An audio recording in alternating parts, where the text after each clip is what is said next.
앞서 보신 것처럼 생명윤리를 거스르는 일들이 계속해서 벌어지고 있습니다. 동물자유연대는 반려견을 복제한 유튜버를 경찰에 고소했는데요.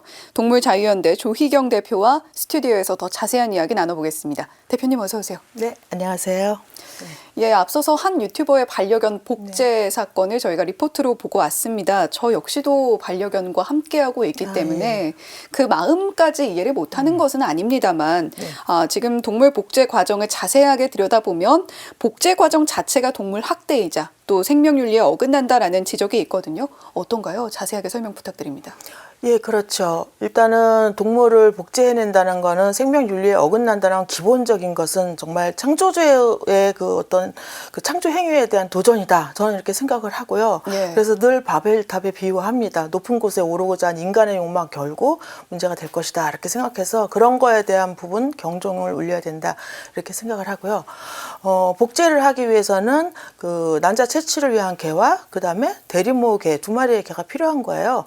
그 과정에서 이제 이슈가 두 가지가 있는 거죠. 실험동물 이슈가 있습니다. 그 동물이 자연 상태에서 출산을 하는 것이 아니잖아요. 그러다 보니까 그런 난자 공여견과 대리모의 삶을 사는 동물이 그 안에서 그 좁은 공간에서 실험동물로서의 삶을 살기 때문에 거기에서 또 고통과 동물학대적 요소가 있다. 이렇게 볼 수 있고요. 그리고 과정 자체도 동물한테는 고통입니다. 일단 그 출산한다는 것 자체도 일단은 고통인데 이것을 인위적으로 자연적인 것이 아닌 상태에서 하다 보면 더 문제가 될 수 있고 이런 부분에 있어서 동물한테 심각한 문제를 초래할 수 있는 거에 대한 우려 이런 거 있고요. 또 하나는 아무리 복제를 한다 한들 유전적으로는 복제가 가능할지 모르지만 그 동물과 같이 살아온 그 경험과 그 교감을 복제할 수는 없습니다. 예. 그러면 그렇게 복제해서 키우다 보면은 너무나 다를 수도 있거든요. 자기가 그동안 그 이전에 있었던 동물과 그렇게 됐을 때 실망감으로 인해서 이 동물을 과연 끝까지 이 사람이 책임질 수 있을까? 이런 부분도 좀 많이 걱정이 되기 때문에 여러 가지 우려가 여기에 있다 이렇게 생각하고 있습니다. 예, 두 가지 문제가 있다라고 말씀을 해주셨는데 첫 번째로는 뭐 대리모라던가 여러 가지 문제들 물론 지금 뭐 사람 사이에서도 벌어지고 있는 일입니다만 적어도 사람은 의사 표현을 하고 싫으면 싫다라고 표현을 할 수 있지만 동물들은 그러지 못한다라는 점에 방점이 찍혀 있는 것 같고요.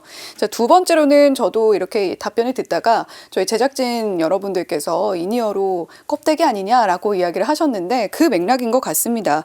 자, 지금 동물자유연대에서 이번 사건에 복제를 진행한 업체를 경찰에 고발을 또 했죠. 농식품부에도 해당 업체가 위법을 저지른 것은 없는지 확인을 요청한 상황인데 현재 진행 상황도 짚어주시죠. 현재는 이제 수사가 진행 중이기 때문에 아직 진행 과정에 대해서 밝혀진 것은 없습니다. 다만 이제 어쨌든 복제 자체는 현행법으로 어떤 규제할 수 있는 방안이 없기 때문에 저희가 법률적인 검토에서 그나마 법으로 걸을 수 있는 부분에 대해서 생산업과 판매업 부분을 가지고 고발을 했는데요. 또 체액 채취도 이제 문제가 될 수 있고요. 그래서 이런 부분을 다 같이 그 경찰 수사를 통해서 밝혀내고 그다음에 또 하나는 이것을 과학적 행위다라고 주장할 경우에 대비했을 때 그러면 동물실험윤리위원회를 거쳐야 되는데 과연 그 윤리위원회는 거쳤는지 이런 부분에 대해서는 이제 또 정부에 요청을 한 상태고요. 만약에 윤리위원회를 거쳤다면 이런 상업적 복제에 대해서 윤리위원회에서 아무런 어떤 그런 이론의 여지 없이 바로 승인이 됐다는 건 그 기관의 동물윤리위원회, 동물실험윤리위원회가 제대로 작동하고 있는가 이런 부분을 봤을 때 여러 가지 측면에서 또 그 지도 감독이 필요하지 않나 이렇게 생각을 합니다. 예, 저도 반려동물을 함께 보내고 있는 입장에서 관련 법들이 상당히 미비하다라는 생각을 많이 하는데 특히 이런 실험적인 부분에서는 더더욱 우리가 강력하게 법적으로 근간이 마련이 되어야 된다라는 생각이 듭니다. 또 최근에 저도 이 소식 보고 굉장히 깜짝 놀랐는데 반려견에 내장됐던 인식칩을 제거하고 유기를 한 사건이 있었죠. 반려동물 인구가 계속해서 늘어나고 있는 반면에 반대편에서는 동물학대 사건도 계속 벌어지고 있는 것 같습니다. 이런 사태는 어떻게 보고 계신지요? 너무 안타깝습니다. 사실은 정말 인간의 이중성을 보고 있는 것 같아요. 예. 반려동물을 등록해서 마이크로칩까지 했다는 것은 나름 그래도 인식이 있는 분이다라고 생각을 했는데 그것을 도려내고 다시 유기했다는 거는 이거는 사람이 그 굉장히 폭력적인 성향을 그 안에서 이제 가지고 있었구나라는 생각에 그럼 그 동물들이 오랫동안 같이 있었던 것은 그 사람은 어떤 존재로 있었는가, 데리고 있었는가 이런 생각을 좀 하게 됐습니다. 그래서 문제는 이렇게 약자에 대한 폭력이 사회적으로 용인되지 않는 이런 인식이 더 확산되고 공고하게 자리 잡아야 될 것 같습니다.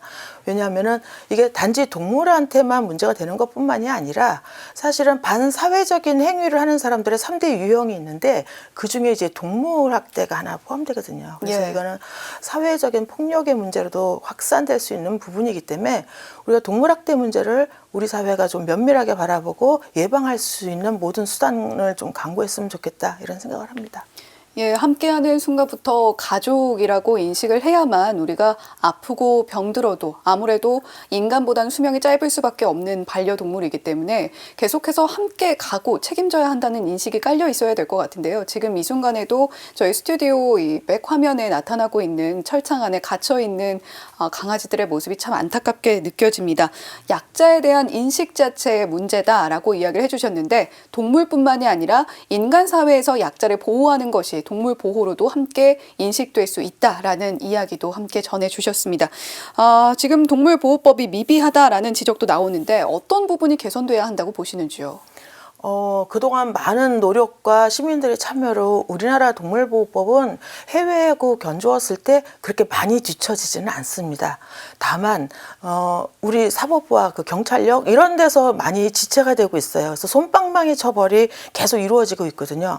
그러다 보니까 이것이 잘못된 행위라는 범죄의 문제라는 인식을 안 하게 되는 거죠. 그래서 동물보호법을 좀 개정하는 부분, 필요한 부분을 계속 보완해서 개정을 해야 되겠지만 우선은 있는 법이 제대로 적용되고 제대로 그 처벌받을 수 있고 사회적 경각심이 갈 수 있도록 하는 이런 그 사법 절차들이 좀 제대로 잘 자리 잡혔으면 좋겠습니다. 예, 마지막으로 동물권에 대한 관심 모두가 인지하고 또 노력해야 될 부분인 것 같은데요. 시청자 여러분들께 당부하고 싶은 말씀이 있다면요. 동물도 내가 아프고 내가 고통스럽고 공포를 느끼는 것만큼 동물도 동일하게 느낀다라는 거를 좀 생각해 주시면 그러면 우리가 좀 역지사지 입장에서 같이 존중받아야 될 존재라는 점 이런 부분을 좀 많이 생각해 주셨으면 좋겠다 이런 말씀을 드리고 싶습니다. 예, 사회적으로 공감이 화두입니다. 우리가 인간 사이에서의 공감뿐만이 아니라 자연과 환경에 대한 공감 능력도 굉장히 중요한 시대가 됐습니다. 이 부분 꼭 함께 기억하면서 실천해 주셨으면 좋겠다라는 바람도 함께 전해봅니다. 지금까지 동물자유연대 조희경 대표님과 함께 이야기 나눠봤습니다. 대표님 오늘 말씀 고맙습니다. 네, 감사합니다.